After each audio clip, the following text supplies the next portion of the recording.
C V ബാലകൃഷ്ണനൊപ്പം യുവതലമുറയുടെ സാന്നിധ്യമായ ദൃശ്യ പത്മനാഭനും പങ്കെടുക്കുന്നു. ഈ ഒരു ചടങ്ങിന് മുന്നോടിയായി ഹരിതം ബുക്സ് പ്രസിദ്ധീകരിച്ച വല്ലങ്കണ്ടത്തിൽ അബ്ദുള്ളയുടെ മൂന്നാമത്തെ പുസ്തകമായ കല്ലുകടവിൻ്റെ ഇതിഹാസം ഈ വേദിയിൽ വെച്ച് പ്രകാശനം ചെയ്യപ്പെടുന്നു.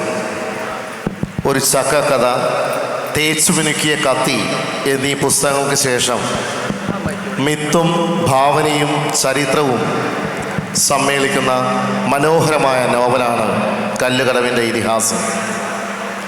KKN കുറുപ്പിൻ്റെ അവതാരികയോടെ പുറത്തിറങ്ങുന്ന പുസ്തകം കടത്തനാടിൻ്റെ ചരിത്ര സത്യങ്ങളിലേക്ക് വെളിച്ചം വീശുന്നതാണ്. പ്രാദേശിക ഭാഷയും സംസ്കാരവും നിറയുന്ന ഈ പുസ്തകം കടത്തനാട് മഹോത്സവ വേദിയിൽ പ്രകാശനം ചെയ്യപ്പെടുന്നത് ഏറെ സന്തോഷകരമാണ്.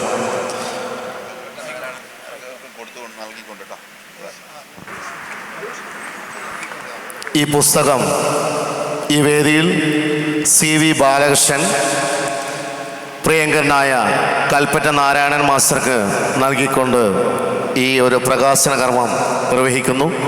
ഏവരെയും ഈ ചടങ്ങിലേക്ക് സ്വാഗതം ചെയ്യുകയാണ്.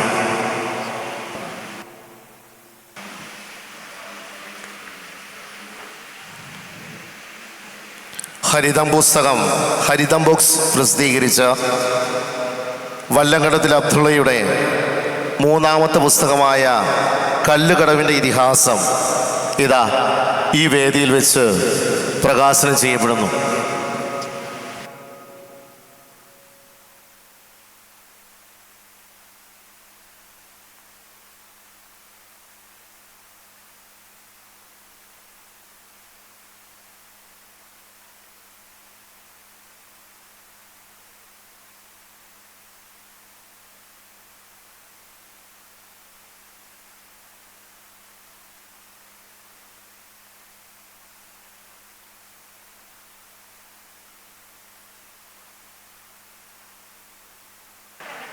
ബഹുമാന്യരെ,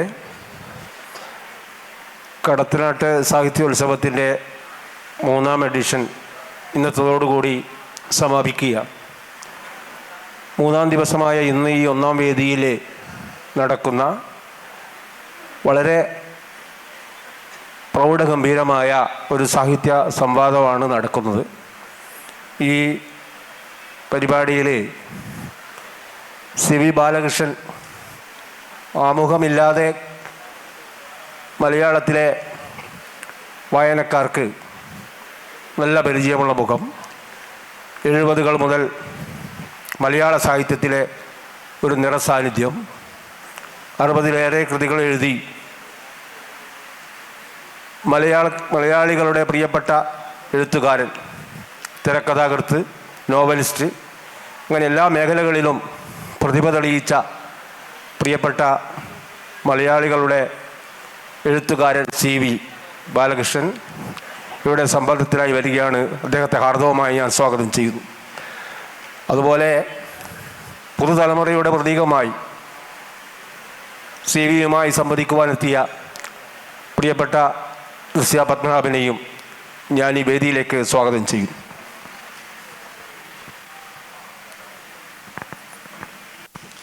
സെഷൻ ആരംഭിക്കുന്നു. 10:45 തുടങ്ങുന്ന സെഷൻ 11:25 അവസാനിക്കും. എല്ലാവർക്കും നമസ്കാരം. ആദ്യമായിട്ടാണ് കടത്തനാട് ലിറ്ററേച്ചർ ഫെസ്റ്റിൻ്റെ ഭാഗമാവുന്നത്. അതുകൊണ്ട് ആദ്യം തന്നെ സന്തോഷം അറിയിക്കുകയാണ്. ഈ സെഷൻ്റെ പേര് CV ബാലകൃഷ്ണൻ്റെ കൃതികളിലെ ബൈബിൾ സ്പർശം എന്നുള്ളതാണ്. ആദ്യമായിട്ട് നമസ്കാരം സർ. ചോദിക്കാനുള്ളത്, കൽക്കട്ടയിലെ മദർ തെരേസയെ കാണാൻ പോയ അനുഭവം പറഞ്ഞ് തുടങ്ങാമെന്ന് വിചാരിക്കുന്നു. ആ അനുഭവം വളരെ ലളിതമായി നമുക്കായിട്ട് പങ്കുവെക്കാമോ? കടത്തനാട് ലിറ്ററേച്ചർ ഫെസ്റ്റിവലിൻ്റെ 1ഉം 2ഉം പതിപ്പുകളിൽ പങ്കെടുത്ത ആളാണ്. ഇപ്പോൾ 3ാമത്തെ ഈ പതിപ്പിലും പങ്കെടുക്കാൻ കഴിഞ്ഞതിലുള്ള സന്തോഷം ഞാൻ ആദ്യമേ അറിയിക്കുകയാണ്. ഇന്ന് ഞായറാഴ്ച രാവിലെ ആയിട്ടും ഇത്രയധികം ആൾക്കാർ ഇവിടെ എത്തിയിട്ടുണ്ട് എന്നുള്ളത് തീർച്ചയായിട്ടും കടത്തനാടിൻ്റെ സാഹിത്യ സംസ്കാരത്തിൻ്റെ തെളിവായിട്ട് ഞാൻ കാണുകയാണ്. ഇപ്പം ഇവിടെ എൻ്റെ രചനകളിലെ ബൈബിൾ സ്പർശം എന്ന ഒരു വിഷയമാണ് ചർച്ച ചെയ്യേണ്ടത്. ബൈബിൾ എന്ന് പറയുന്നത് ലോകത്തിലെ ഏറ്റവും മഹത്തായിട്ടുള്ള സാഹിത്യ കൃതിയായിട്ടാണ് ഞാൻ കാണുന്നത്. അതൊരു ഏതെങ്കിലും ഒരു മതത്തിൻ്റെ പല മതവിഭാഗങ്ങളുടെ ഒരു ആരാധനാ പുസ്തകം അല്ല, മറിച്ച് ലോകത്തിലെ ഏറ്റവും മഹത്തായിട്ടുള്ള സാഹിത്യകൃതികളുടെ ഒപ്പം നിൽക്കുന്ന ഏറ്റവും പ്രൗഢമായ ഒരു കൃതിയായിട്ടാണ് ഞാൻ കാണുന്നത്. അതിനെ D.H. ലോറൻസ് പണ്ട് വിശേഷിപ്പിച്ചിട്ടുള്ളത് it is a never ending book എന്നാണ്. ഒരിക്കലും അവസാനിക്കാത്ത ഒരു പുസ്തകം, എപ്പോഴും തുടർന്നുകൊണ്ടിരിക്കുന്ന പുസ്തകം. പണ്ട് മുതലേ പറഞ്ഞു തുടങ്ങി മനുഷ്യൻ്റെ ഉൽപ്പത്തി തൊട്ട് അതായത് ആദ്യത്തെ അതിൽ വചനമുണ്ടായിരുന്നു എന്ന് തുടങ്ങിയിട്ട് യേശുവിൻ്റെ ഈ അവസാനം വരെ ഞാൻ ആദ്യം അന്തവുമാകുന്നു എന്ന് പറഞ്ഞ് അവസാനിക്കുന്ന അത്, പക്ഷെ അവിടെ അവസാനിച്ചിട്ടില്ല എന്ന് നമുക്കറിയാം. അതിലെ ജീവിതം, അതിലെ കഥ പിന്നെയും തുടർന്നുകൊണ്ടേ ഇരിക്കുകയാണ് നൂറ്റാണ്ടുകളായിട്ട്. അങ്ങനെയുള്ളൊരു കൃതിയാണ് ബൈബിള്. അതിൻ്റെ സ്വാധീനം ലോകത്തിലുള്ള മുഴുവൻ എന്ന് പറഞ്ഞുകൂടാ, ഒരുപാട് വലിയ എഴുത്തുകാരെയൊക്കെ ബൈബിൾ സ്വാധീനിച്ചിട്ടുണ്ട്. അത് D.H. ലോറൻസിനെ വലിയ സ്വാധീനമായിരുന്നു. D.H. ലോറൻസാണ് ക്രിസ്മസ് കണ്ടുപിടിച്ചത് എന്ന് പറയാറുണ്ടായിരുന്നു. അപ്പം അദ്ദേഹം ഈ ക്രിസ്മസ് കഥകൾ എഴുതിയിട്ടുണ്ട്. ബൈബിളിൻ്റെ ധാരാളം പരാമർശങ്ങളുള്ള, അതിലെ പ്രമേയങ്ങൾ വരുന്ന കഥകൾ. ടോൾസ്റ്റോയ് എഴുതി ഈ പുനരുത്ഥാനം, ക്രിസ്തുവിൻ്റെ പുനരുത്ഥാനം എന്ന് പറയുന്ന വിഷയം വെച്ചിട്ട് ആദ്യമായിട്ട് നോവൽ എഴുതിയത് ടോൾസ്റ്റോയാണ്. റിസറക്ഷൻ എന്ന് പറഞ്ഞിട്ടുള്ള ഒരു കൃതി എഴുതി. അതേപോലെ ഡോസ്റ്റോയെവ്സ്കി ക്രൈം ആൻഡ് പണിഷ്മെൻ്റ് എന്ന് പറയുന്ന നോവൽ എഴുതി. അതിലും പ്രമേയം ഇത് തന്നെയാണ്, റിസറക്ഷനാണ്, പുനരുത്ഥാനമാണ്. ഒരാളുടെ കുറ്റവാളിയായ ഒരാളുടെ വിമലീകരണം, പുനരുദ്ധാരണം, അവൻ്റെ സംസ്കാരത്തിലേക്കുള്ള അയാളുടെ ഈ ഉയർച്ച, പരിവർത്തനം, സംസ്കരണം, അതാണ് ഈ ഡോസ്റ്റോയെവ്സ്കിയുടെ നോവലിലുള്ള പ്രമേയം. ഇത് ഞാനിങ്ങനെ പറഞ്ഞു പോയാൽ എത്രയോ എഴുത്തുകാർ, കസന്ത് സാക്കിസോ ഹെമിംഗ്വേയോ, അങ്ങനെ നിരവധി എഴുത്തുകാരുടെ കൃതികളിലൊക്കെയും ബൈബിൾ സ്പർശം ഉണ്ടാകും. അപ്പോൾ അത് എൻ്റെ കൃതികളിലും സ്വാഭാവികമായിട്ട് അതെങ്ങനെ വന്നു എന്നുള്ളത് വേറെ കാര്യമാണ്, അത് നമുക്ക് ചർച്ച ചെയ്യാവുന്നതാണ് വേണമെങ്കിൽ. പക്ഷേ ഞാൻ ചോദിച്ച ചോദ്യം മദർ തെരേസയായിട്ട് ബന്ധപ്പെട്ടിട്ടുള്ളതാണ്. അപ്പോൾ മദർ തെരേസയുടെ അരികിലേക്ക് എന്നെ എത്തിച്ചത് ബൈബിളാണ് യഥാർത്ഥത്തിൽ. കാരണം ഞാൻ ആദ്യമായിട്ട് കൊൽക്കത്തയിൽ പോയത് 79 ഡിസംബറിലാണ്. പിന്നീട് കുറേ മാസങ്ങളോളം ഞാൻ കൊൽക്കത്തയിലായിരുന്നു. അപ്പോൾ ആ സമയത്ത് അന്ന് മദർ തെരേസ അവിടെ ജീവിച്ചിരിക്കുന്നുണ്ട്. മദർ തെരേസ സരണി എന്ന് പറഞ്ഞിട്ടുള്ള ഒരു നിരത്തുണ്ട് അവിടെ, റോഡ്. അത് പിന്നീട് മദർ പോയി കഴിഞ്ഞ ശേഷം ആ റോഡിന് ഇട്ട പേരാണ് മദർ തെരേസ സരണി. ഞാനവിടെ പിന്നീട് പോയിട്ടുണ്ടായിരുന്നു. അപ്പോഴും മദർ തെരേസയുടെ അഭാവം എന്നെ വല്ലാതെ സങ്കടപ്പെടുത്തിയിരുന്നു. അപ്പം ഞാൻ അന്ന് ഈ ക്രിസ്തുവിൻ്റെ ആശയങ്ങൾ അവിടെ പ്രാവർത്തികമാക്കുന്ന ഒരാൾ, ലോകത്തിലെ ഏറ്റവും മഹത്തായ വ്യക്തികളിൽ ഒരാൾ എന്ന നിലക്കാണ് ഞാൻ മദർ തെരേസയെ അന്ന് കണ്ടത്, വിലയിരുത്തിയത്. അപ്പം ഞാൻ അങ്ങനെ മദറിൻ്റെ വീട്ടിൽ ഞാൻ ചെല്ലുകയും സിസ്റ്റേഴ്സ് ഓഫ് ചാരിറ്റി എന്ന് പറയുന്ന സംഘടനയുടെ ആസ്ഥാനമായിട്ടുള്ള ആ വീട്ടിലേക്ക് ചെല്ലുകയും, അന്ന് ചെല്ലുമ്പോഴേ അന്ന് മദറിന് സുഖമില്ല, അതുകൊണ്ട് ഇന്ന് കാണാൻ പറ്റില്ല എന്ന് ഒരു കന്യാസ്ത്രീ എന്നോട് പറഞ്ഞു. അപ്പോൾ അവരോട് ഞാൻ പറഞ്ഞു, ഇങ്ങനെ കേരളത്തിൽ നിന്ന് വരികയാണ്, ഒന്ന് കണ്ടാൽ കൊള്ളാമായിരുന്നു എന്ന് പറഞ്ഞു. അപ്പോഴാണ് അവർ മലയാളിയായിട്ടുള്ള ഒരു കന്യാസ്ത്രീയായിരുന്നു. അപ്പോൾ പിന്നെ ഞങ്ങൾ മലയാളത്തിലായി വിനിമയം. അപ്പോൾ എൻ്റെ കൂടെ വന്നാലെന്ന് പറഞ്ഞിട്ട് അവർ എന്നെയും കൂട്ടിയിട്ട് മദറിൻ്റെ മുറിയിലേക്ക് പോയി. അപ്പോൾ മദർ അന്ന് താമസിച്ചിരുന്നത് ഒരു ചെറിയ കുടിസ് മുറിയിലാണ്. ഒരു ചെറിയ മുറിയാണത്, ഒരാൾക്ക് കഷ്ടിച്ച് കഴിയാൻ പറ്റുന്ന ഒരു ചെറിയ മുറി. ഒരാൾ മാത്രം കിടക്കാവുന്ന ഒരു നേരിയ കട്ടിലുണ്ട് അതിനകത്ത്. അവിടെ സന്ദർശകർക്കുള്ള ഇരിപ്പിടങ്ങളൊന്നും ഉണ്ടായിരുന്നില്ല. അപ്പം ഞാൻ പോയപ്പോൾ ഈ സിസ്റ്റർ ആൻസി എന്ന് പറയുന്ന സിസ്റ്റർ മദറിനോട് ഇത് എൻ്റെ നാട്ടിൽ നിന്ന് വന്ന ഒരാളാണെന്ന് പറഞ്ഞിട്ട് പരിചയപ്പെടുത്തുമ്പോഴേ മദർ ആ കിടക്കയിൽ ലേശം നീങ്ങിക്കിടന്നു ചുമരിൻ്റെ അടുത്തേക്ക്. അപ്പം ഞാൻ ആ കിടക്കയിൽ ഇരുന്നു. അപ്പോൾ മദർ പറഞ്ഞു, എനിക്ക് പനിയാണ്, സംസാരിക്കാൻ വിഷമമുണ്ട്. ഞാനവിടെ ഇരുന്നിട്ട് എൻ്റെ കൈ പിടിച്ചപ്പോഴും മദറിൻ്റെ പനി എൻ്റെ ദേഹത്തേക്ക് വരാൻ തുടങ്ങി, ഒരു ചൂട്. അപ്പോൾ അത് ഞാൻ ആ കൈയും പിടിച്ചുകൊണ്ട് ഇങ്ങനെ ഇരുന്നിട്ട് ഞാൻ പറഞ്ഞു മദറിനോട്, എനിക്ക് മദറിനെ ഒന്ന് ഇൻ്റർവ്യൂ ചെയ്താൽ കൊള്ളാമെന്നുണ്ട്, സംസാരിച്ചാൽ കൊള്ളാമെന്നുണ്ട് എന്ന് പറഞ്ഞു. അപ്പം മദർ പറഞ്ഞു, എനിക്കിപ്പം സംസാരിക്കാൻ വിഷമമുണ്ട്, ഒരു കാര്യം ചെയ്യൂ, ഞാനിവിടെ ഒരു സ്ഥാപനങ്ങൾ നടത്തുന്നുണ്ട്, അവിടെ അതൊക്കെ ഒന്ന് നടന്ന് കാണുക, അതിനുശേഷം പറ്റുമെങ്കിൽ നമുക്ക് സംസാരിക്കാമെന്ന് പറഞ്ഞു. അപ്പം ഞാൻ എന്നിട്ട് ആ മദറിൻ്റെ ഇതിൻ്റെ തൊട്ടടുത്ത് തന്നെ അവർ നടത്തുന്ന ഒരു സ്ഥാപനം ഉണ്ടായിരുന്നു. ഈ അനാഥരായിട്ടുള്ള ഉപേക്ഷിക്കപ്പെട്ട സ്ത്രീകൾക്ക് വേണ്ടിയിട്ടുള്ള ഒരു സ്ഥാപനം നടത്തുന്നത്. അവിടെ കുട്ടികൾക്ക് വേണ്ടിയിട്ടുള്ള സ്ഥാപനമുണ്ട്, അവിടെ ഈ വൃദ്ധരായിട്ടുള്ള അഗതികളായിട്ടുള്ള ആളുകൾക്ക് വേണ്ടിയിട്ടുള്ള നിർമ്മൽ ഹൃദയം എന്ന് പറഞ്ഞിട്ടുള്ള ഒരു സ്ഥാപനമുണ്ട്. ഈ തെരുവിൽ ഉപേക്ഷിക്കുന്ന കുട്ടികളെ മാത്രം വളർത്തുന്ന ഒരു സ്ഥാപനമുണ്ട്. അങ്ങനെ കുറേ സ്ഥാപനങ്ങളുണ്ട്. ഈ നമ്മുടെ അരുന്ധതി റോയിയുടെ പുതിയ പുസ്തകത്തിൽ Mother Mary comes to me എന്ന് പറയുന്ന പുസ്തകത്തിൽ അരുന്ധതിയുടെ അച്ഛൻ ഈ റോയ്, അദ്ദേഹം കുറേ കാലം താമസിച്ചു. അദ്ദേഹം ആസാമിലെ ഒരു തേയിലത്തോട്ടത്തിലെ മാനേജറായിരുന്നു. അവിടെ നിന്ന് പോയിട്ട് അവിടെ നിന്നാണ് മേരി റോയ് അവരും തമ്മിൽ പിരിഞ്ഞ് ഇവർ അരുന്ധതിയും ജ്യേഷ്ഠനെയും കൂട്ടിയിട്ട് മേരി റോയ് ഇങ്ങോട്ട് വരുന്നത്. അതിനുശേഷം ഈ അരുന്ധതിയുടെ അച്ഛൻ കുറേ കാലം താമസിച്ചിരുന്നത് മദർ തെരേസയുടെ ഈ ഡെസ്റ്റിറ്റ്യൂട്ട്സിനുള്ള ഒരു സ്ഥാപനത്തിലായിരുന്നു. അത് ഞാൻ സന്ദർഭവശാൽ പറഞ്ഞു എന്നേ ഉള്ളൂ.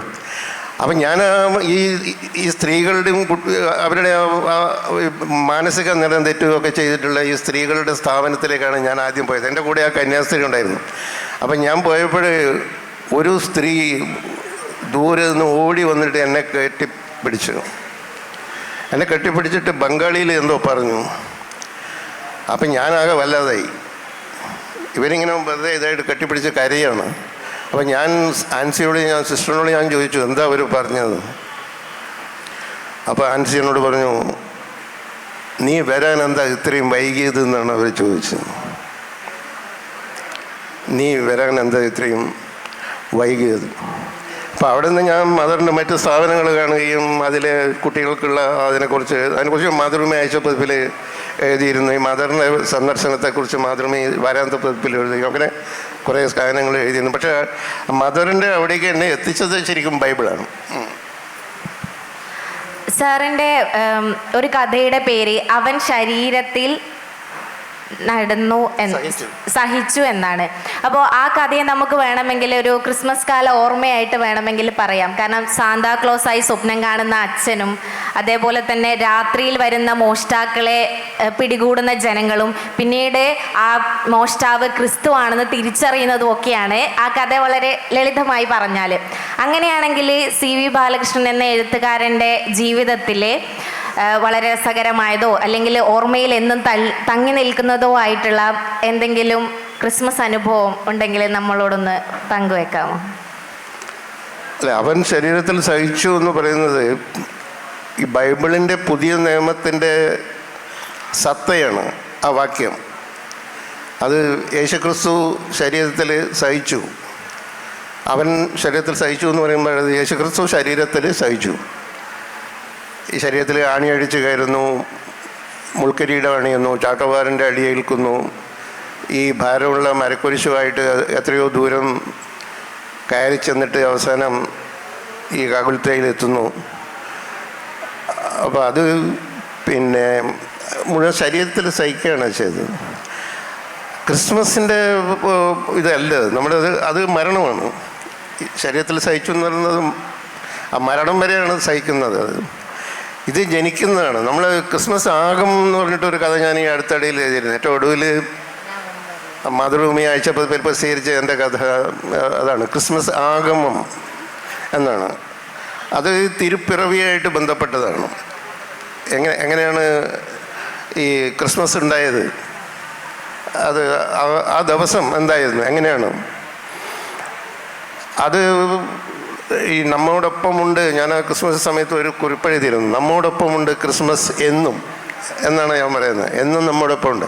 അപ്പം നമ്മൾ ആ തിരുപ്പിറവി എന്ന് പറയുന്ന ഒരു ആശയം നമ്മുടെ മനസ്സിലുണ്ടെങ്കിൽ, അതായത് ഈ മനുഷ്യരാശിയുടെ രക്ഷകനായിട്ട് ഒരു കുഞ്ഞ് പിറന്നു, ഒരു പൈതലുണ്ടായി എന്നുള്ളതാണ്. അത് ആ വിശ്വാസം ഉണ്ടെങ്കിൽ അത് നമ്മുടെ ജീവിതത്തിൽ മുഴുവനും എല്ലായ്പ്പോഴും നമ്മളെ കൂടെ ഉണ്ടാവും. അങ്ങനെ എന്നും നമ്മോടൊപ്പം ഉണ്ട് ക്രിസ്മസ് എന്നുള്ളതാണ്.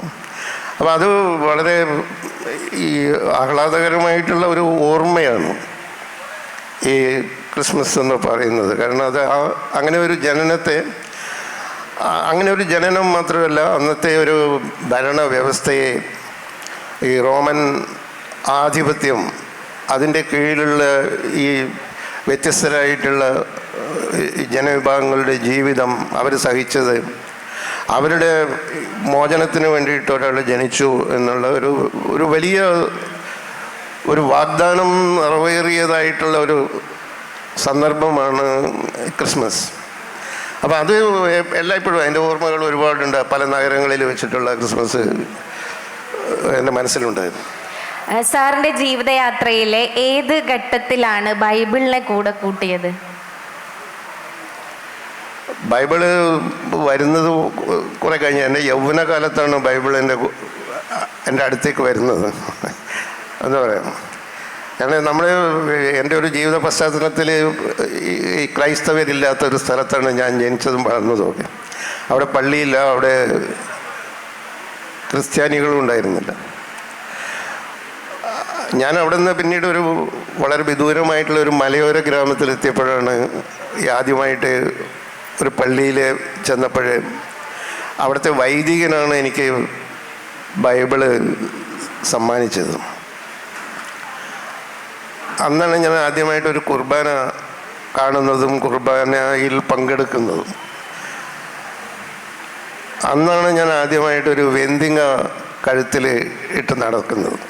കാരണം ഈ അച്ഛൻ ബൈബിളിൻ്റെ കൂടെ ഒരു വെന്തിങ്ങയിൽ നിന്ന്, ഇത് എന്നെ മതം മാറ്റാൻ വേണ്ടി ഒന്നും തന്നതല്ല. അദ്ദേഹം അത് എന്തോ ഒരു ദീർഘദർശിത്വത്തോടു കൂടിയിട്ട് ഇത് എനിക്ക് തന്നതാണ്. ആ ഒരു മോമെൻ്റ് എൻ്റെ മനസ്സിലുണ്ട്. ഒരു വളരെ യുവാവായിട്ടുള്ള ഒരു അച്ഛൻ കുർബാന കഴിഞ്ഞ ഉടനെ എനിക്കൊരു ബൈബിള് തരുന്നു. അന്ന് തൊട്ട് ഞാൻ ബൈബിള് സ്ഥിരമായിട്ട് വായിക്കാറുണ്ടായിരുന്നു. എപ്പോഴും ആ മലയോര ഗ്രാമത്തിൽ അവിടെ വെച്ചാൽ എല്ലാം കുടിയേറ്റക്കാരാണ്. ഈ കുടിയേറ്റക്കാരുടെ ആയിട്ടുള്ള ഈ ക്രൈസ്തവരുടെ ജീവിതം കണ്ടുകൊണ്ടാണ്, അതിൻ്റെ നടുവിൽ നിന്നുകൊണ്ടാണ് ഞാൻ ബൈബിള് വായിക്കുന്നത്. ആദ്യം വായിക്കുന്നത് ബൈബിളിൻ്റെ പുതിയ നിയമമാണ്. ഈ മാണിക്കത്തനാർ തർജ്ജമ ചെയ്തിട്ടുള്ള ബൈബിളിൻ്റെ പുതിയ നിയമമാണ് ആദ്യം കാണുന്നത്. അതിനുശേഷമാണ് ഈ പഴയതും പുതിയതുമായിട്ടുള്ള ഒരു സത്യവേദ പുസ്തകം എൻ്റെ കയ്യിലെത്തുന്നത്. സത്യവേദ പുസ്തകം വായിക്കാൻ തുടങ്ങിയതോടുകൂടിയിട്ട് ഞാനൊരു വലിയ സംഭ്രമത്തിലായി. ഈ പുസ്തകം തന്നെ അത്രമേൽ വിസ്മയകരമായിട്ടുള്ളൊരു അനുഭവമായിരുന്നു അതിൻ്റെ വായന. അതിപ്പോഴും ബൈബിൾ വായിക്കുക എന്നുള്ളത് എൻ്റെ ശീലങ്ങളിൽ ഒന്നാണ്. ഇപ്പോഴും ഞാൻ ബൈബിൾ വായിക്കാറുണ്ട്.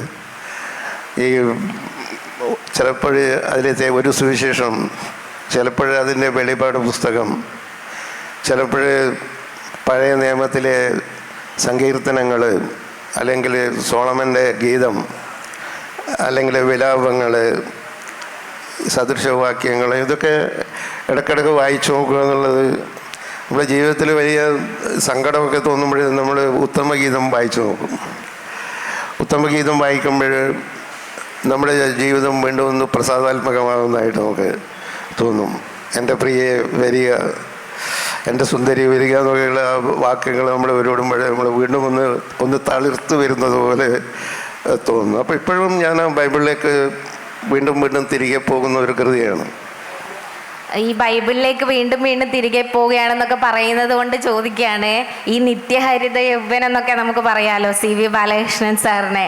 അപ്പോൾ ഈ ബൈബിള് വായിക്കുന്നത് കൊണ്ടാണോ എന്നും ഇങ്ങനെ യുവത്വം കാത്തു സൂക്ഷിക്കാൻ പറ്റുന്നത്? അത് ബൈബിളുമായിട്ട് അതിന് ബന്ധമുണ്ടോ എന്ന് എനിക്കറിയില്ല. കാരണം അതിനകത്ത് ഈ ബൈബിളിൻ്റെ ഒരു വലിയ ഇത്, ഈ യേശുക്രിസ്തു മരിക്കുന്നത് 33-ാമത്തെ വയസ്സിലാണ്. യുവാവായിരിക്കുകയാണ്. ക്രിസ്തുവിന് വാർദ്ധക്യമില്ല. യേശുക്രിസ്തുവിന് വാർദ്ധക്യമില്ല. ഈ 33-ാമത്തെ വയസ്സിൽ കുരിശേറ്റപ്പെട്ടു. ആ രൂപത്തിലാണ് ക്രിസ്തു നമ്മുടെ മുന്നിലുള്ളത്. ക്രിസ്തു ഒരുപക്ഷെ ഒരുപാട് ജീവിക്കുകയും പിന്നീട് വൃദ്ധനായി തീരുകയൊക്കെ ചെയ്തിരുന്നെങ്കിൽ നമ്മുടെ മനസ്സിൽ ഇന്നുള്ള രൂപമായിരിക്കില്ല ക്രിസ്തുവിൻ്റേത്. അപ്പോൾ ക്രിസ്തു നിത്യ യൗവനമാണ്. നിത്യ യൗവനത്തിൻ്റെ ഒരു വാഗ്ദാനവും ക്രിസ്തുവിൽ അടങ്ങിയിട്ടുണ്ട് എന്ന് വേണമെങ്കിൽ നമുക്ക് വ്യാഖ്യാനിച്ച് വേണമെങ്കിൽ പറയാം. താങ്കളുടെ എഴുത്ത് വായിക്കുമ്പോൾ വായനക്കാർക്ക് അനുഭവപ്പെടുന്ന 2 അനുഭവങ്ങളുണ്ട്. ഒന്ന് ഏകാന്തത, അതുപോലെ തന്നെ ബൈബിളിലെ പശ്ചാത്തലമൊക്കെ. ഈ 2 അനുഭവ തലങ്ങൾ CV ബാലകൃഷ്ണൻ്റെ എഴുത്തിൻ്റെ ലോകത്ത് വന്നത് എങ്ങനെയാണെന്നൊന്ന് പറയാമോ? എഴുത്തുകാരുടെ ഈ ഏകാന്തതയെ കുറിച്ചിട്ട് എല്ലാവരും പറയുന്നതാണ്. എഴുത്തുകാരെപ്പോഴും ഏകാഗികളാണ്, എഴുത്തുകാരൻ ഏകാഗി ആയിരിക്കണം എന്നാണ്. അപ്പോൾ നമ്മൾ ഒരു ആൾക്കൂട്ടത്തിലാണെങ്കിലും എഴുത്തുകാരൻ തനിയെയാണ്. ഒരു കുടുംബത്തിൻ്റെ ഒരു സംതൃപ്തിക്കകത്താണെങ്കിലും എഴുത്തുകാരൻ തനിയെയാണ്.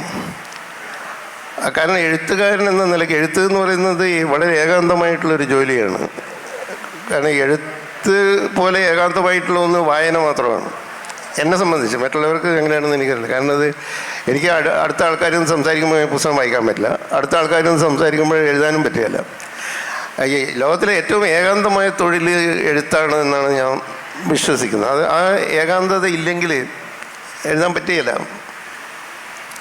അപ്പോൾ അത് ഞാൻ ആ ആയുസിൻ്റെ പുസ്തകം എഴുതുമ്പോഴത് അത് ഏകാന്തതയുടെ ഒരു പുസ്തകം എന്നാണ് അതിനെ ഞാൻ തന്നെ അതിനെ വിളിച്ചിരുന്നത്. അത് മാതൃഭൂമിയിൽ വരുമ്പോൾ അതിൻ്റെ പരസ്യപ്പെടുത്തിയിരുന്നതും അങ്ങനെ തന്നെയാണ്, ഏകാന്തതയുടെ പുസ്തകം. കാരണം അതിലുള്ള എല്ലാവരും ഏകാഗികളാണ്.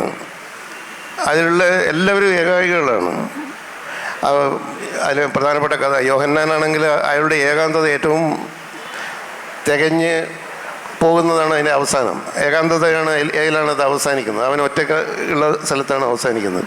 അത് ശരിക്കും പറഞ്ഞാൽ എഴുത്തുകാരൻ്റെ തന്നെ പ്രതീകമാണ്. ഈ പൊടിയിൽ ഇങ്ങനെ ഇരിക്കുന്ന യോഹന്നാൻ എന്ന് പറയുന്നത് ഏകാഗിയായിട്ടുള്ള എഴുത്തുകാരൻ തന്നെയാണ്. സർ, ആദ്യം തുടക്കത്തിൽ സൂചിപ്പിച്ചിട്ടുണ്ടായിരുന്നു ബൈബിൾ എന്നത് ഒരു മതഗ്രന്ഥം എന്നതിലുപരി ഒരു സർഗാത്മക കൃതിയായിട്ടാണല്ലോ സാറ് ബൈബിളിനെ സമീപിച്ചിട്ടുള്ളത്. അപ്പോൾ ഈ സർഗാത്മക കൃതി എന്ന നിലയിലെ ബൈബിളിലെ ഭാഷ, ആ ഒരു ലാവണ്യാനുഭവത്തെ എങ്ങനെയാണ് സാറ് നോക്കിക്കാണുന്നത്? ബൈബിൾ എന്ന് വെച്ചാൽ വളരെ വ്യത്യസ്തങ്ങളായിട്ടുള്ള വ്യാഖ്യാന തലങ്ങളുള്ള പുസ്തകമാണ്. അപ്പം ഞാൻ പറഞ്ഞ പോലെ അതിനകത്ത് ഈ ചരിത്രമുണ്ട്, മാന്ത്രികമായിട്ടുള്ള കാര്യങ്ങളുണ്ട്. ഈ ആദ്യത്തിലെ ഉൽപ്പത്തി പുസ്തകങ്ങളിലൊക്കെയുള്ള കാര്യങ്ങൾ പലതും വളരെ മാന്ത്രിക യാഥാർത്ഥ്യങ്ങളാണ്. അതിൽ നടക്കുന്ന ഓരോ കാര്യവും മാന്ത്രികമാണ്. ഇപ്പം മോസസിൻ്റെ പരീക്ഷണം, അതുപോലുള്ള കാര്യങ്ങളൊക്കെയും മാന്ത്രികമാണ്. മനുഷ്യരുടെ ആയുസ് 800 വർഷമൊക്കെയുള്ള പരിഗണന, അതാണ് ബൈബിളിൻ്റെ ആദ്യ ഭാഗത്തൊക്കെയുള്ള ഇത്. അങ്ങനെ അതിനകത്ത് ഒരുപാട് കാര്യങ്ങളുണ്ട്. ഇപ്പം ഈ ജോബിൻ്റെ പുസ്തകം, ബുക്ക് ഓഫ് ജോബ് എന്ന് പറയുന്നത് ഈ മനുഷ്യൻ്റെ മഹാവ്യസനത്തിൻ്റെ പുസ്തകമാണ്. അതൊരു സവിശേഷമായിട്ടുള്ള ഒരു ഭാഷയുണ്ട്. അത് ആ ബൈബിള് നമ്മൾ ബുക്ക് ഓഫ് ജോബ് ഒക്കെ വായിക്കുമ്പോൾ നമ്മൾ വലിയ വ്യസനത്തിന് നമ്മൾ അകപ്പെട്ടു പോകും. അതേപോലെ തന്നെ ഈ ഉത്തമഗീതം വായിക്കുമ്പോൾ നമ്മൾ വളരെ പ്രണയവും അതിൻ്റെ പ്രസാദത്തിലേക്കും സന്തോഷത്തിലേക്കൊക്കെ നമ്മൾ പോകും. അങ്ങനെ വളരെ വ്യത്യസ്തമായിട്ടുള്ള അനുഭവങ്ങളാണ് അതിനകത്തുള്ളത്. അതിപ്പം പഴയ നിയമത്തിൽ നിന്ന് നമ്മൾ പുതിയ നിയമത്തിലേക്ക് വരുമ്പോൾ അതിൽ യേശുവിൻ്റെ ജീവിതം എന്ന് പറയുന്ന കഠിനമായിട്ടുള്ള വ്യഥ, യേശു അനുഭവിക്കുന്ന കഠിനമായിട്ടുള്ള പീഡ, ഇതൊക്കെ നമ്മൾ അതിൽ നിന്ന് അറിയാം. അങ്ങനെ വളരെ വ്യത്യസ്തങ്ങളായിട്ടുള്ള അനുഭവ തലങ്ങൾ, ആഖ്യാന തലങ്ങളുള്ള പുസ്തകമാണ് ബൈബിള്. അപ്പോൾ അതിൽ സവിശേഷമായിട്ടുള്ള ഒരു ഭാഷയുണ്ട് അതിനകത്ത്. പഴയ നിയമത്തിലും പുതിയ നിയമത്തിലായാലും വെളിപാടിലായാലും നടപടിയിൽ ഏതിൽ ആയാലും ഒരു ഭാഷയുണ്ട് അതിനകത്ത്, വളരെ വ്യത്യസ്തമായിട്ടുള്ള ഒരു ഭാഷ. ആ ഭാഷ എന്ന് പറയുന്നതിൽ വളരെ അടരുകളുള്ള ഒരു ഭാഷയാണ്. ഒരു ഡയമെൻഷൻ മാത്രം, പല അടരുകളുള്ള ഒരു ഭാഷയാണ്. വളരെ സൗന്ദര്യമുള്ള ഭാഷയാണ്. വളരെ സൗന്ദര്യാത്മകമായിട്ടുള്ള ഒരു ഭാഷയാണ് അതിനകത്തുള്ള അങ്ങനെയുള്ളൊരു പ്രത്യേക സവിശേഷമായിട്ടുള്ള ഒരു ഭാഷ. ആ ഭാഷയാണ് നമ്മളെ പ്രധാനമായിട്ട് ആദ്യമേ ആകർഷിക്കുന്നത്. ഇങ്ങനെ ഒരു ഭാഷ. അത് ഇപ്പോൾ ആദ്യത്തെ ഭാഗം അനന്തരം സന്ധ്യയായി ഉഷസായി എന്നൊക്കെ പറയുന്ന രീതിയിലുള്ള അത് എല്ലാം അവിടെ പറയുന്നത് ഓരോന്നും ഈ ഭൂമി സൃഷ്ടിച്ചു, അത് നല്ലത് എന്ന് കണ്ടു, ആ മട്ടിലുള്ള ആഖ്യാനങ്ങൾ. അത് ഇംഗ്ലീഷിലായാലും നമ്മളിപ്പോൾ ഇംഗ്ലീഷിലുള്ള കിങ് ജെയിംസ് വേർഷൻ വായിച്ചാലും അതിൻ്റെ മലയാളത്തിലുള്ള സത്യവേദ പുസ്തകം വായിച്ചാലും നമുക്ക് ആ ഭാഷയുടെ സൗന്ദര്യം നമുക്ക് അതിനകത്തുനിന്ന് കിട്ടും. പിന്നെ അതിൽ ആവിഷ്കരിച്ചിട്ടുള്ള ചരിത്രമുണ്ട്, അതിൽ ആവിഷ്കരിച്ചിട്ടുള്ള ജീവിതമുണ്ട്, അതിലൂടെ കടന്നു പോകുന്ന ഒരു വലിയ കാലം ഉണ്ട്. അതൊക്കെ വലിയൊരു അനുഭവമായിട്ടാണ് എനിക്ക്, വായനയുടെ ഒരു വലിയ അനുഭവമായിട്ടാണ് എനിക്ക് തോന്നുന്നത്. ബൈബിള് സാറിൻ്റെ എഴുത്ത് ജീവിതത്തെയും അതോടൊപ്പം തന്നെ വ്യക്തി ജീവിതത്തെയും എങ്ങനെയാണ് സ്വാധീനിച്ചത്? കാരണം സാർ ആദ്യം പറഞ്ഞിട്ടുണ്ടായിരുന്നു ഞാൻ ബൈബിള് വായിക്കുന്നത് യൗവന കാലഘട്ടത്തിലാണ് എന്നാണ് പറഞ്ഞിട്ടുള്ളത്. അപ്പം അതിന് മുന്നേയുള്ള CV ബാലകൃഷ്ണൻ എന്ന വ്യക്തിയും അതിന് ശേഷമുള്ള CV ബാലകൃഷ്ണൻ എന്ന വ്യക്തിയും ഇപ്പം നോക്കിക്കാണുമ്പോൾ എത്രത്തോളം മാറ്റങ്ങളുണ്ട്? ബൈബിള് വായിക്കുന്നതിന് മുമ്പേ ഈ ബൈബിളിൻ്റെ സ്വാധീനമുള്ള കൃതികൾ പലതും വായിച്ചിട്ടുണ്ടായിരുന്നു. ഞാൻ നേരത്തെ പറഞ്ഞ ഈ ടോൾസ്റ്റോയുടെ കൃതിയോ ഡോസ്റ്റോവസ്കിയുടെ കൃതിയോ ഹെമിംഗ്വേയുടെ the old man and the സിയോ പോലുള്ള കൃതികളൊക്കെ അതിന് മുമ്പേ വായിച്ചിട്ടുണ്ട്. പക്ഷേ അതിനകത്തൊക്കെ ഈ ഒരു ബൈബിൾ അതിനകത്തുണ്ട് എന്നുള്ളത് അന്നേരം അറിയില്ല ശരിക്കും പറഞ്ഞാൽ. അത് ഇപ്പോൾ ക്രൈം ആൻഡ് പണിഷ്മെൻ്റ് എന്ന് പറയുന്ന കൃതി ശരിക്കും ബൈബിളിൻ്റെ വ്യാഖ്യാനമാണ്. അതല്ലെങ്കിൽ ബ്രദേഴ്സ് കാരമസോവ് എന്ന് പറയുന്ന കൃതിയിൽ ബൈബിൾ അതിനകത്ത് മുഴുവൻ ലയിച്ച് ചേർന്ന ഒരു കൃതിയാണ്. ഉയർത്തെഴുന്നേൽപ്പ് അങ്ങനെയുള്ള കൃതിയാണ്. പക്ഷെ അത് വായിക്കുമ്പോഴേ നമ്മൾ ഇത് ബൈബിളാണ് നമുക്കൊന്നും അറിയില്ല. അത് പിന്നീട് ബൈബിൾ നമ്മൾ അറിഞ്ഞതിന് ശേഷമുള്ള വായന വളരെ വ്യത്യസ്തമായി. അതാണ്. അപ്പോൾ അത് ഞാൻ ഉദാഹരണമായിട്ട് ഒന്ന് പറഞ്ഞാൽ, ഇപ്പോൾ ഹെമിംഗ്വേയുടെ നൊബേൽ പുരസ്കാരം കിട്ടിയ കൃതിയാണ് the old man and the sea. അതിൻ്റെ ഒരു പരിഭാഷ ഞാൻ ചെയ്തിട്ടുണ്ട് DC ബുക്സിന് വേണ്ടിയിട്ട്. അതിൻ്റെ ഒരു പുതിയ പരിഭാഷ ഞാനാണ് ചെയ്തത്, 2 വർഷം മുമ്പാണെന്ന് തോന്നുന്നു. അത് മലയാളത്തിൽ വേറെ പലരും ചെയ്തിട്ടുണ്ടായിരുന്നു. പക്ഷേ ഈ ഞാൻ ചെയ്തിട്ടുള്ള പരിഭാഷ, അതിന് കിഴവനും കടലും എന്നല്ല പേര്, വൃദ്ധനും വൻകടലും എന്നാണ് ഞാൻ അതിന് ശീർഷകം കൊടുത്തത്. കാരണം അത് ഈ ഒരു വിവർത്തനത്തെക്കുറിച്ച് അതിൻ്റെ കൂടുതൽ പറയുകയാണെങ്കിൽ ഈ കിഴവൻ എന്ന് പറയുന്ന വാക്ക് അവിടെ ആപ്റ്റ് അല്ല എന്നാണ് എൻ്റെ ഇത്. ദ ഓൾഡ് മാൻ എന്ന് പറയുന്നതിന് കിഴവൻ എന്ന് പറഞ്ഞാൽ ഒരു കിഴവൻ എന്ന് പറയുമ്പോൾ ആ കിഴവൻ എന്ന് പറയുന്നത് ഒന്നിനും കൊള്ളാത്ത ഒരാളായിട്ടാണ് നമുക്ക് പറയാം. ഇത് അങ്ങനെയല്ല. ഇയാൾ ഈ 80 ദിവസം കടലിൽ പോയിട്ട് മീൻ കെട്ടാതെ വന്ന് പിന്നെയും കടലിലേക്ക് പോവുകയും തന്നേക്കാൾ എത്രയോ വലിപ്പമുള്ള ഒരു മാർലിൻ മത്സ്യത്തെ പിടികൂടുകയും അതിനെ ഈ സ്രാവുകളിൽ നിന്നും ഒക്കെ അവസാനം അവയോടൊക്കെ എതിരിട്ട് ഒറ്റയ്ക്ക് കടപ്പുറത്തേക്ക് തിരിച്ചെത്തുകയും ഈ ഒരു അസ്ഥികൂടം മാത്രം, മാർലിൻ്റെ അസ്ഥികൂടം മാത്രമായിട്ട് തിരിച്ചെത്തുകയും എന്നിട്ടും ഈ മനുഷ്യനെ നമുക്ക് തോൽപ്പിക്കാൻ കഴിയില്ല, മനുഷ്യനെ നശിപ്പിക്കാൻ മാത്രമേ കഴിയൂ, മനുഷ്യനെ തോൽപ്പിക്കാൻ കഴിയില്ല എന്നുള്ള ഒരു മഹത് വചനം നമ്മോട് പറയുകയും കടലിൻ്റെ കരയിൽ കിടന്നിട്ട് സിംഹങ്ങളെ സ്വപ്നം കാണുകയും ചെയ്യുന്ന ഒരു മനുഷ്യനാണ് സന്ധ്യാഗു. അയാളൊരു ഒന്നിനും കൊള്ളാത്തൊരു വൃദ്ധനല്ല, ഒരു കിഴവനല്ല. അതുകൊണ്ടാണ് ഞാൻ വൃദ്ധനും വൻകിഴവനും തന്നെ. പക്ഷെ ആ പുസ്തകം നമ്മൾ ബൈബിളിൻ്റെ ഒരു അറിവോടുകൂടി വായിക്കുമ്പോൾ അതിനകത്ത് ഹെമിംഗ്വേയുടെ വളരെ സൂക്ഷ്മമായിട്ട് അതിനകത്ത് ബൈബിൾ സന്നിവേശിപ്പിച്ചിട്ടുണ്ട്. അതുകൊണ്ട് തന്നെ അതിന് ഒരു ബിബ്ലിക്കലായിട്ടുള്ള ഒരു ഭാഷയിലാണ് ഞാനത് പരിഭാഷപ്പെടുത്തിയിട്ടുള്ളത്. അത് അപ്പോൾ അതിൽ അടങ്ങിയിട്ടുള്ള ഒന്ന് നമ്മൾ ഈ ബൈബിളിൽ ചിലപ്പോൾ അതിൽ ലയിച്ച് ചേർന്ന നമ്മൾ ബൈബിളിൽ ഉപയോഗിക്കുന്നു പറയുമ്പോൾ ബൈബിളിലെ വാക്യങ്ങൾ നമ്മൾ ഉദ്ധരിക്കുക എന്നുള്ളതല്ല. ബൈബിളിൻ്റേതായിട്ടുള്ളൊരു സംസ്കാരമുണ്ട്.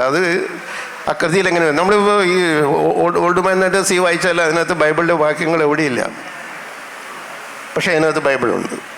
അത് ആ രീതിയിലുള്ള രചനകളാണ് പലപ്പോഴും ഞാനും ചെയ്തിട്ടുണ്ടാവുക.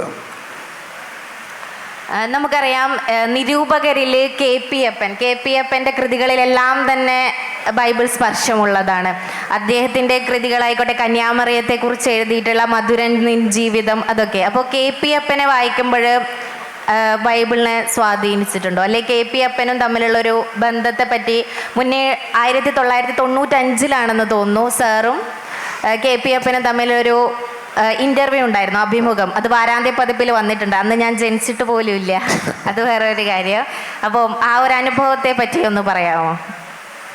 ബൈബിൾ വെളിച്ചത്തിൻ്റെ കവചം എന്ന പേരിൽ അപ്പൻ സാറിൻ്റെ ഒരു പുസ്തകമുണ്ട്, ബൈബിൾ വെളിച്ചത്തിൻ്റെ കവചം. പിന്നെ അദ്ദേഹത്തിൻ്റെ ഈ ഭാഷ, അദ്ദേഹത്തിൻ്റെ നിരൂപണങ്ങളിൽ ഈ ബൈബിളിൻ്റേതായ ഭാഷയുടേതായ ഒരു തീർച്ചയും അതിൻ്റെ ഒരു മൂർച്ചയും അതിൻ്റെ സൂക്ഷ്മതയും അതിൻ്റേതായിട്ടുള്ള ഒരു ഗാഢ സൗന്ദര്യവുമുണ്ട് എന്നാണ് എനിക്ക് തോന്നിയിട്ടുള്ളത്. അതാണ് ഒരുപക്ഷെ ഞങ്ങൾ തമ്മിലുള്ള ഒരു സൗഹൃദത്തിന് ഇടവെച്ചത്.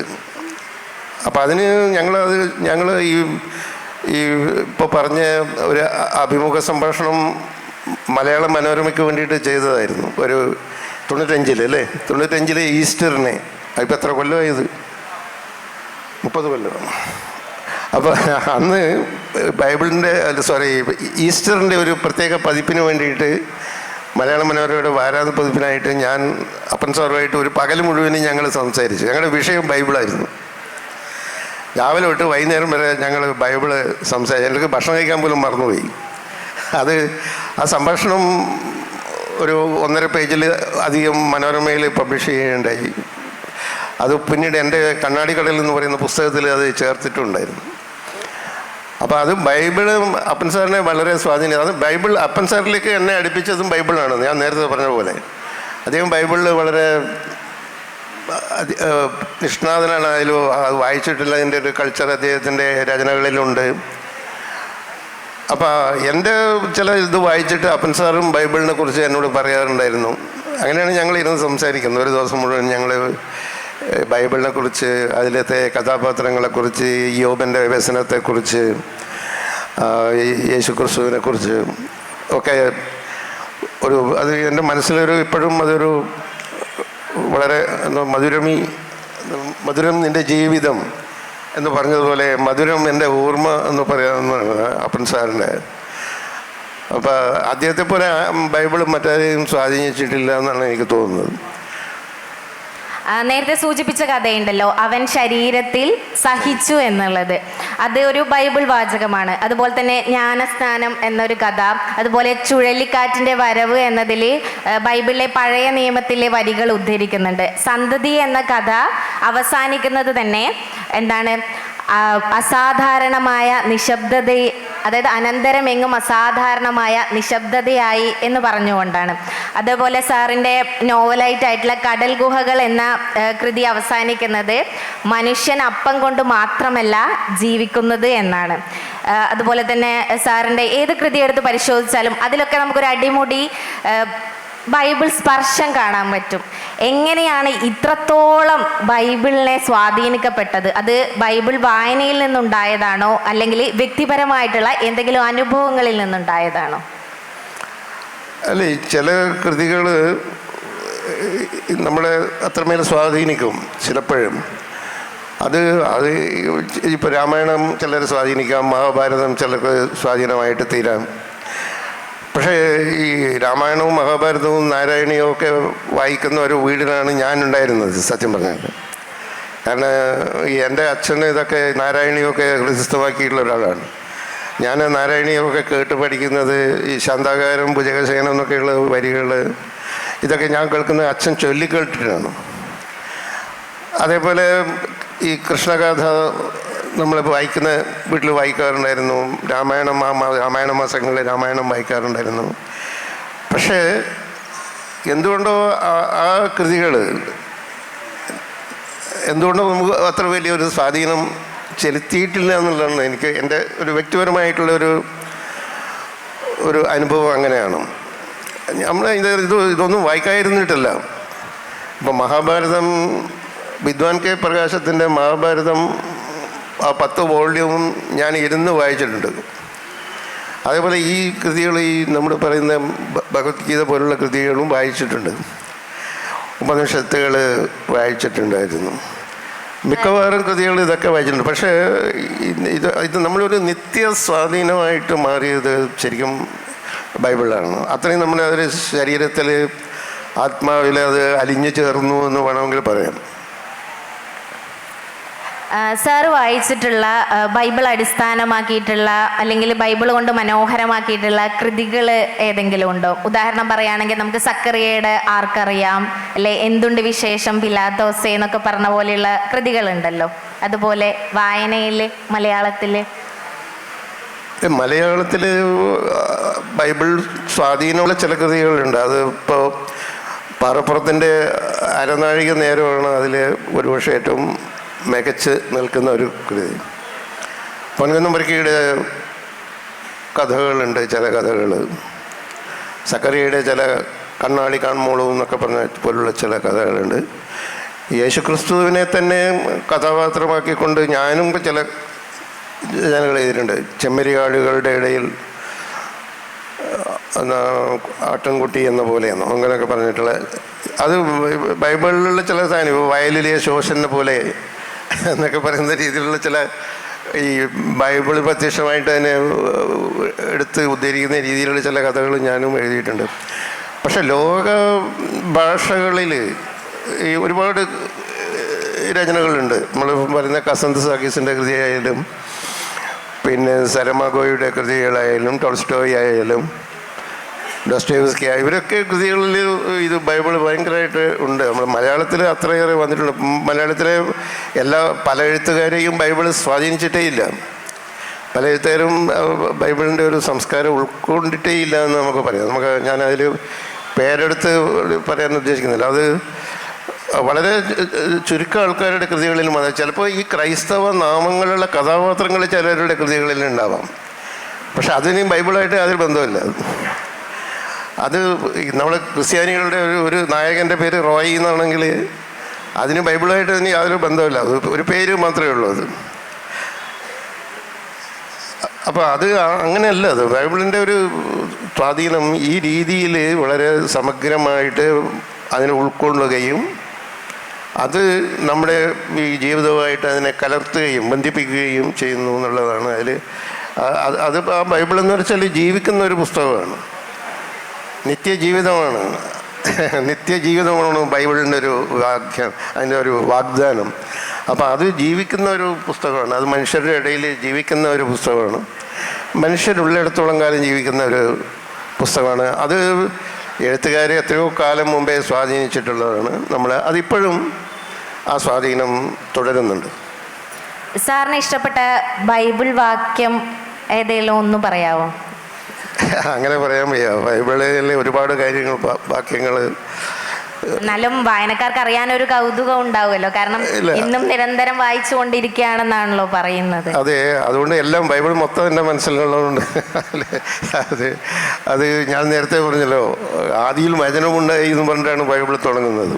ആ വചനം രൂപമായി എന്ന് പറഞ്ഞാണ്.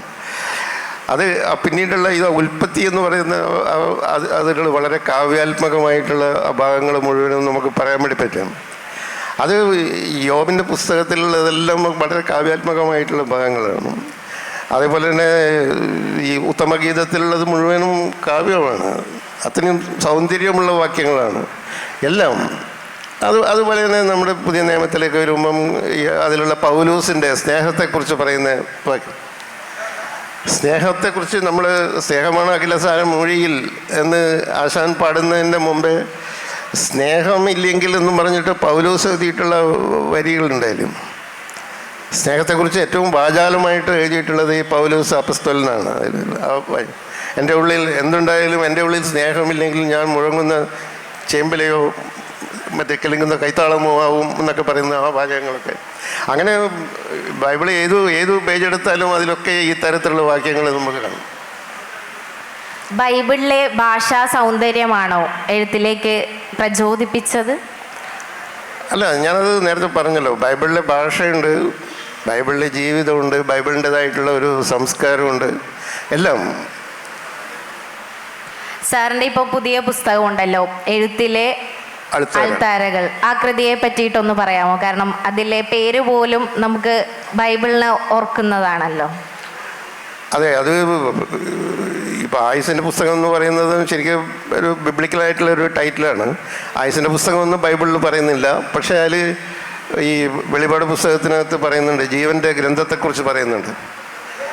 ജീവൻ്റെ ഗ്രന്ഥം എന്ന് പറയുന്ന ഒരു പ്രയോഗം അതിനകത്ത് വെളിപാട് പുസ്തകത്തിൽ 3 സ്ഥലത്ത് ഉപയോഗിച്ചിട്ടുണ്ട്. ഈ അൾത്താര എന്ന് പറയുന്നത് എഴുത്തിൻ്റെ അൾത്താര എന്നാണ് എൻ്റെ പുതിയ എഴുത്തിൻ്റെ. അപ്പോൾ അതിനെ കാണുന്നത് തന്നെ ഇത് ഒരു ബിബ്ലിക്കലായിട്ടുള്ള ഒരു ബന്ധം, ഒരു പാരസ്പര്യം അതിനകത്തുണ്ട്. കാരണം ഈ അൾത്താര എന്ന് പറയുന്നത് എന്താണെന്ന് നമുക്കറിയാം. ഞാൻ അതിൻ്റെ ഈ എഴുത്തിൻ്റെ അൾത്താരയുടെ ഒരു ആമുഖമുണ്ട്, അതിൽ എഴുതിയിട്ടുണ്ട്, ആമുഖക്കുറിപ്പുണ്ട്. അതിൻ്റെ പഠനം എഴുതിയിട്ടുള്ളത് സജയ് കെവിയാണ്. അതിനൊരു പഠനം സജയ് കെവിയാണ് അതിൽ ചേർത്തിട്ടുള്ളത്. അപ്പോൾ അതിൽ ഞാൻ പുതുതായിട്ട് ആ പുസ്തക രൂപത്തിൽ വരുമ്പോൾ അതിന് ഒരു കുന്തുരുക്കം മണക്കുന്നിടം എന്ന് പറഞ്ഞിട്ട് ഒരു ആമുഖക്കുറിപ്പുണ്ട് അതിനകത്ത് ഞാൻ പറഞ്ഞിട്ടുണ്ട് എന്താണ് ഈ അൾത്താര എന്ന് പറയുന്ന ഒരു സങ്കല്പമുണ്ട്. അത് നമ്മൾ ഈ വൈദികർ ഈ ജനാഭിമുഖ്യ കുർബാനയോ പിന്തിരിഞ്ഞുള്ള കുർബാനയോ നടത്തണം എന്നുള്ള തർക്കവും നടക്കുന്ന ഒരു സ്ഥലമാണ് ഈ അൾത്താര എന്ന് പറയുന്നത്. ഞാൻ അങ്ങനെയല്ല, ഞാൻ ആദ്യം ഒരു ശ്രേഷ്ഠമായിട്ടുള്ള ഒരു സ്ഥലം, അത് അവിടെ നടക്കുന്നത് ഒരു ബലിയാണ്, ഒരു ബലികർമ്മമാണ് നടക്കുന്നത്.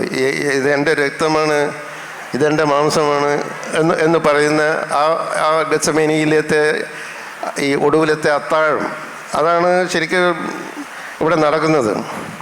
ഇത് മനുഷ്യരാശിയുടെ മോചനത്തിന് വേണ്ടി ചിന്തുന്ന രക്തം എന്നുള്ള ആ ഒരു കൺസെപ്റ്റാണ് അവിടെ നടക്കുന്നത്. നമ്മൾ ഈ രീതിയിൽ ഇപ്പോഴതിനെ വളരെ ബാലിശമായ ഒരു രീതിയിലുള്ള തർക്കങ്ങളിലേക്ക് അതിനെ കൊണ്ടുപോയി. പക്ഷെ അത് വളരെ മഹത്തായിട്ടുള്ള ഒരു സന്ദർഭമാണ് ആ സംഭവം. അപ്പോൾ എഴുത്ത് എന്ന് പറയുന്നത് ഇത് തന്നെയാണ്. എഴുത്തുകാരൻ ഇങ്ങനെ ഈ രക്തമൊഴുക്കുകയാണ്, അതാണ് എഴുത്തിൻ്റെ അൾത്താര എന്ന് പറയുന്നത്. അത് ഞാൻ ഹെമിംഗ്വേയുടെ ഒരു വാക്യം ഓർമ്മിച്ചാൽ, ഹെമിംഗ്വേ പറഞ്ഞിട്ടുണ്ട്, ഈ എഴുത്തുകാരൻ ടൈപ്പ് റൈറ്ററിൻ്റെ അടുത്തിരുന്നു, അവർ എഴുതുകയല്ലോ, ടൈപ്പ് റൈറ്ററിൻ്റെ അടുത്തിരുന്നു, പിന്നെ രക്തമൊഴുക്കുകയാണ് എന്നാണ് ഹെമിംഗ്വേ പറഞ്ഞത്. He sitting by the typewriter and bleeding എന്നാണ് ഹെമിംഗ്വേ പറഞ്ഞത്. അതിനെ ഇതുമായിട്ട് ഒരു സാദൃശ്യമുണ്ട്, ഒരു താരതമ്യമുണ്ട്. അതുകൊണ്ടാണ് ഞാൻ അൾത്താര എന്നുള്ള പ്രയോഗം, എഴുത്തിൻ്റെ അൾത്താര എന്ന് പ്രയോഗിക്കുന്നത്. അതൊരു തരം ബലിയാണ്, ഒരു രക്തമൊഴുക്കലാണ് എന്നുള്ള ഒരു ആശയം വെച്ചിട്ട്.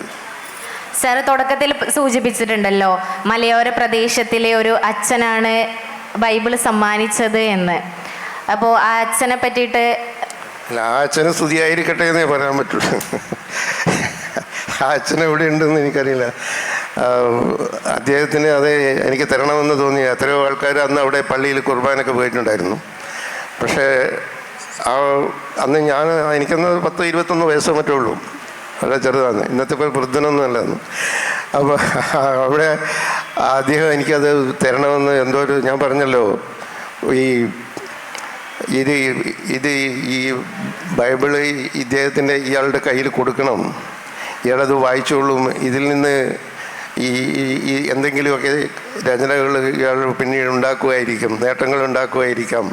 അല്ലെങ്കിൽ ഈ ബൈബിളിനെ ഈ രീതിയിൽ വ്യാഖ്യാനിക്കുകയോ അതിനെ പ്രയോജനപ്പെടുത്തുകയോ അതിനെ ജീവനോടെ ഉള്ള ഒന്നായിട്ട് കൊണ്ടു നടക്കുകയോ, ജീവനുള്ള അപ്പം എന്നൊക്കെ പറയുന്നുണ്ട് ബൈബിൾ, അതുപോലെ അതിനെ കൊണ്ടു നടക്കുകയോ ചെയ്യാമെന്നുള്ള ഒരു ദീർഘദർശിത്വം, ഒരു വെളിപാട്, ഒരു മിറക്കൾ അത് അദ്ദേഹത്തിൻ്റെ ഉള്ളിൽ പ്രവർത്തിച്ചിട്ടുണ്ടാവണം. അതുകൊണ്ടാണ് ഞാൻ പറഞ്ഞത് അദ്ദേഹത്തിന് സ്തുതിയായിരിക്കട്ടെ.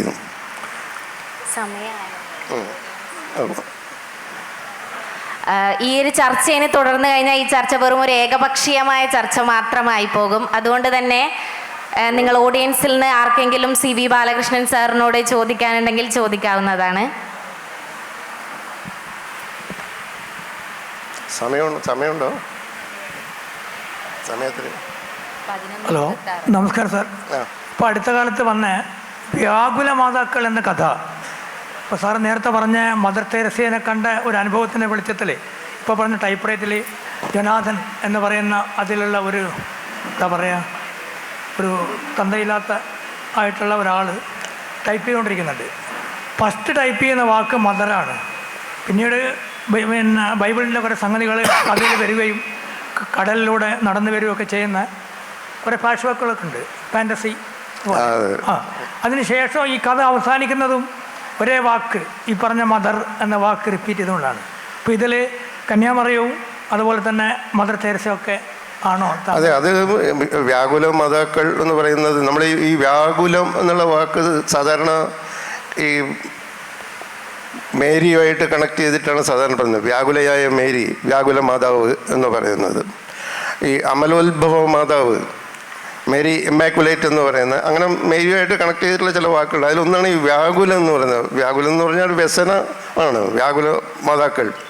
അപ്പോൾ അതിൽ മേരിയുടെ ജീവിതത്തെ നമ്മൾ മൊത്തം എടുത്തു നോക്കുമ്പോൾ വ്യാകുലതയായിരുന്നു അതിനകത്ത്. ആ പിറവിയുടെ ഇതുണ്ട്. ആ പിറവിയുടെ സമയത്തുണ്ടായിരുന്ന ഒരു അനാഥത്വമോ നിസ്സഹായതയോ ഒക്കെ ഉണ്ടായിരുന്നു. അതിൽ ഏറ്റവും കൂടുതൽ നിസ്സഹായമായിട്ടുള്ള ഒരു സ്ത്രീ ആയിരുന്നു മേരി. അവർ ഒരു ആശ്രയമില്ലാതെ ഒരു കാലിത്തൊഴുത്തിൽ പശുക്കളുടെ ഇടയിൽ ഒരു പുൽക്കൂട്ടിൽ പ്രസവിക്കേണ്ടി വന്നു. അവർ വൈദ്യസഹായമൊന്നും കിട്ടാതെ അവിടെ കുഞ്ഞിനെ പ്രസവിക്കുന്നു. ആ കുഞ്ഞിനെ ഏത് സമയത്തും ഈ കൊല്ലാൻ വേണ്ടിയിട്ടുള്ള ഒരു ഉത്തരവ് ഒരു ഭാഗത്ത് ഉണ്ട്. അങ്ങനെയുള്ളൊരു കുഞ്ഞിനെയാണ്, പൈതലിനെയാണ് പ്രസവിക്കുന്നത്. അപ്പോൾ ആ അമ്മയുടെ ഒരു വ്യാകുലത നമുക്ക് ആലോചിക്കാവുന്ന, ഒരു നിരാലംബയായിട്ട് ഈ കുഞ്ഞിനെ കൊണ്ട്, ആ ദൈവം നമ്മുടെ കൂടെ എന്ന് പറഞ്ഞാൽ ആ ദൈവത്തിൻ്റെ കുഞ്ഞെന്നാണ് സങ്കല്പം. ആ കുഞ്ഞിനെയും കൊണ്ട് ജീവിക്കുന്ന ഒരു അമ്മ, ആ അമ്മ വ്യാകുലയായി ഈ മകൻ അവസാനം ഈ രീതിയിൽ വളരെ ദാരുണമായ രീതിയിൽ കൊല്ലപ്പെടുന്നു. കുരിശിൽ കിടന്ന് ചോര വാർന്നിട്ട് എൻ്റെ ദൈവമേ എന്തുകൊണ്ട് എന്നെ കൈവിട്ടു എന്ന് ചോദിച്ചുകൊണ്ട് മരിക്കുന്നു. അപ്പോൾ അവരുടെ വ്യാകുലത പിന്നെയും നിലനിൽക്കുകയാണ്. അത് ചരിത്രത്തിൽ എപ്പോഴും ഉള്ളതാണ്. അപ്പോൾ അങ്ങനെയുള്ള ഈ ഒരു മാതാക്കളെ വെച്ചിട്ടാണ് ആ കഥ എഴുതിയത്. ഒരു മാതാവല്ല, 3 മാതാക്കളെ, 3 പേരെ വെച്ചിട്ട് എഴുതി. ആ 3 പേരുടെയും മക്കൾ അവിടെയുണ്ട്.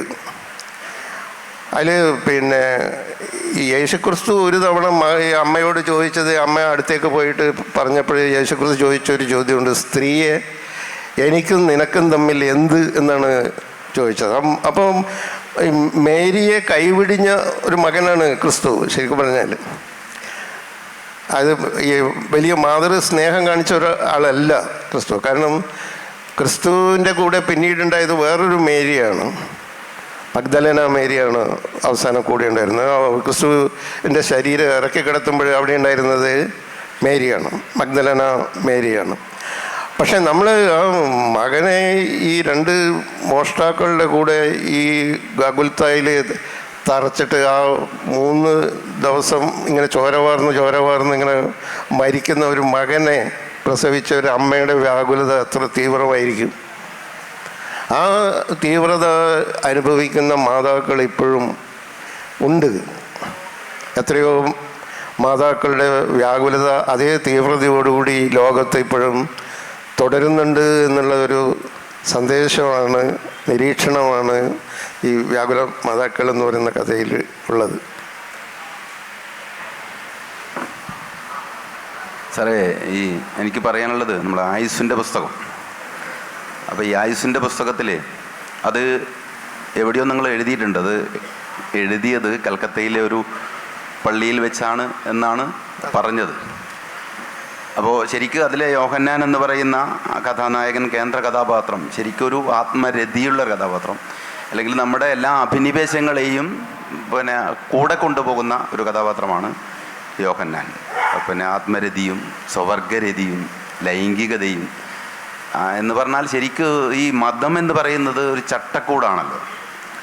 അത് എല്ലാ ആത്മസംസ്കരണമാണ് മതം എന്ന് പറയുന്നത്. അപ്പോൾ ആ ആത്മസംസ്കരത്തിൻ്റെ കൊട്ടാരത്തിലിരുന്നു കൊണ്ട് ഇങ്ങനെ എഴുതുമ്പോൾ അതെങ്ങനെയാണ് അത് അങ്ങനെ താങ്കൾക്ക് എഴുതാൻ തോന്നിയതെന്നുള്ളൊരു തോന്നാണ്. ആയുസിൻ്റെ പുസ്തകം എന്ന് പറയുന്ന മനോഹരമായ ആ ഒരു നോവൽ 2 തവണ വായിച്ച ഒരാളാണ് ഞാൻ. വളരെ ഹൃദ്യമാണ് അത്. തീർച്ചയായിട്ടും പലരും പറയാൻ മടിക്കുന്നതാണ് നിങ്ങൾ പറഞ്ഞിട്ടുള്ളത്. പക്ഷേ ഈ ഒരു ചോദ്യം നിങ്ങളോട് ഞാൻ ഉന്നയിക്കുക. ഞാൻ ഇപ്പോൾ നേരത്തെ പറഞ്ഞ പോലെ ഈ ആയുസിൻ്റെ പുസ്തകത്തിലേക്ക് എന്നെ കൊണ്ടുപോകുന്നത് ബൈബിളാണ്. ഞാനത് എഴുതിയിട്ടുണ്ടത് ഈ കൊൽക്കത്തയിലുള്ള സെൻറ്റ് പോൾസ് കത്തീഡ്രൽ ഭദ്രാസന പള്ളി. അപ്പോൾ അവിടെ ഞാൻ ഒരു ദിവസം ചെല്ലുമ്പോൾ അവിടെ ഈ കുറേ ബൈബിൾ വെച്ചിട്ടുണ്ടായിരുന്നു അതിൻ്റെ ഡെസ്കിൽ. അപ്പോൾ അവിടെ ആൾക്കാർ ഒഴിഞ്ഞു കിടക്കുകയാണ്, ആരുമില്ലാത്ത ഒരു നേരമാണ്. അപ്പോൾ അവിടെ ചെന്നിട്ട് ഞാൻ അവിടെ ഒരു ഡെസ്കിലിരുന്ന് ഈ ആൾക്കാർ എൻ്റെ മുമ്പിൽ ചെന്നിരുന്ന്, അപ്പോൾ ഈ ബൈബിൾ ഇങ്ങനെ തുറന്നു കിടക്കുന്ന ബൈബിള് അതിലെ കാറ്റ് വീശുമ്പോൾ അതിൻ്റെ താളുകൾ മറിയുന്ന ഒരു ചെറിയ ശബ്ദം മാത്രമേ കേൾക്കാനുള്ളൂ. അപ്പോൾ ഞാൻ അവിടെ എൻ്റെ മുമ്പിലിരുന്ന ബൈബിൾ എടുത്ത് വായിക്കാൻ വേണ്ടി തുടങ്ങി. അതിങ്ങനെ വായിക്കാൻ തുടങ്ങിയപ്പോഴാണ് ഈ പെട്ടെന്ന് ഒരു ദൈവവേല പോലെ, അത് മിറക്കിൾ പോലെ പെട്ടെന്ന് ഒരു ആശയം മനസ്സിലേക്ക് വരുന്നത്. ഈ നമ്മുടെ മുമ്പ് അറിയാവുന്ന ഒരു ജീവിതത്തിലേക്ക്, പരിസരങ്ങളിലേക്കൊക്കെ മനസ്സ് പെട്ടെന്നൊരു ദ്രുത യാത്ര നടത്തുകയാണ് അവിടെ ഇരുന്ന്. അപ്പോഴാണ് ആയുസിൻ്റെ പുസ്തകം പിറക്കുന്നത് അവിടെ വെച്ചിട്ട്. ഈ പുസ്തകത്തിൽ നിന്നാണ് തുടങ്ങുന്നത്. അപ്പോൾ ആ പുസ്തകത്തിൻ്റേതായ ഒരു മിറക്കിളായിട്ടാണ് ഞാൻ കാണുന്നത്. കാരണം ഞാൻ ആ പള്ളിക്കകത്തേക്ക് പോകുമ്പോഴേ എൻ്റെ മനസ്സിലിങ്ങനെ ഒരു നോവലേ ഇല്ല, യോഹന്നാനും ഇല്ല, ഒന്നുമില്ല. അവിടെ ഇരുന്ന് ഇതിങ്ങനെ പെട്ടെന്ന് വായിച്ചപ്പോൾ, ഒരു പേജ് ഇങ്ങനെ വായിച്ചുകൊണ്ടിരിക്കുമ്പോൾ പെട്ടെന്ന് നമുക്കറിയാവുന്ന ഒരു ജീവിത പരിസരം,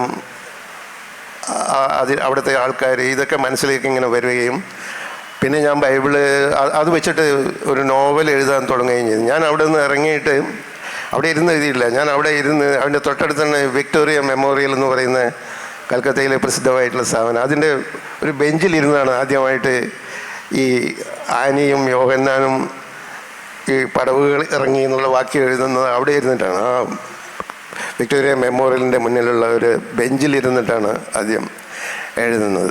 ഇപ്പം അതിൽ യോഹന്നാൻ എന്ന് പറയുന്ന കഥാപാത്രം ഈ മതത്തിൻ്റെ, ഈ വ്യവസ്ഥാപിതമായ മതത്തിൻ്റെ, സംഘടിത മതത്തിൻ്റെ പുറത്തുള്ള ഒരാളാണ്.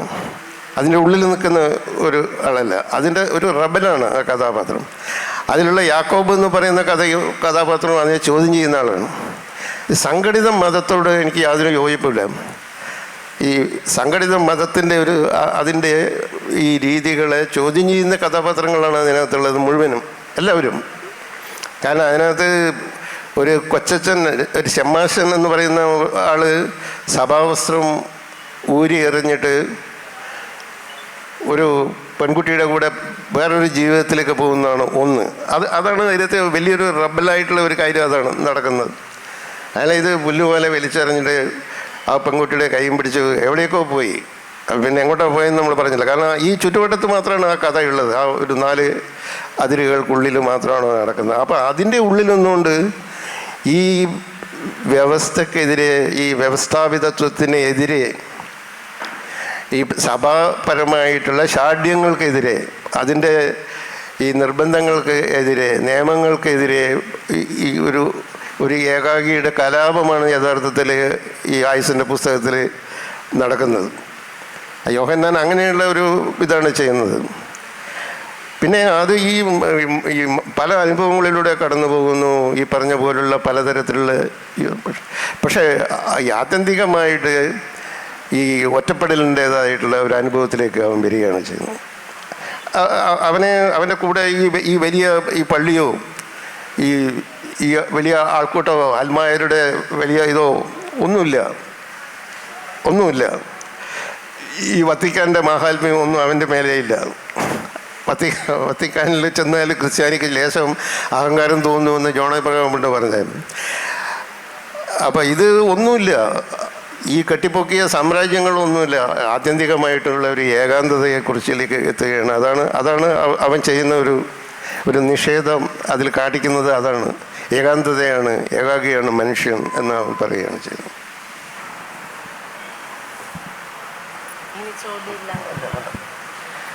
ഞങ്ങളെ കേട്ടിരുന്ന എല്ലാവർക്കും സ്തുതിയായിരിക്കട്ടെ എന്ന് പറഞ്ഞുകൊണ്ട് നിർത്തുകയാണ്. എല്ലാവർക്കും ഹൃദയത്തിൻ്റെ ഭാഷയിലെ നന്ദി, നമസ്കാരം.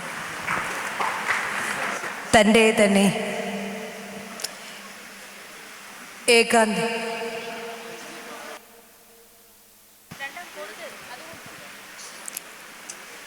CV ബാലകൃഷ്ണൻ്റെ കൃതികളിലെ ബൈബിൾ സ്പർശം ഈ ഒരു സെഷന് നന്ദി അറിയിക്കുന്നതിന് വേണ്ടി അഭിനന്ദ് ജെ മാധവ്.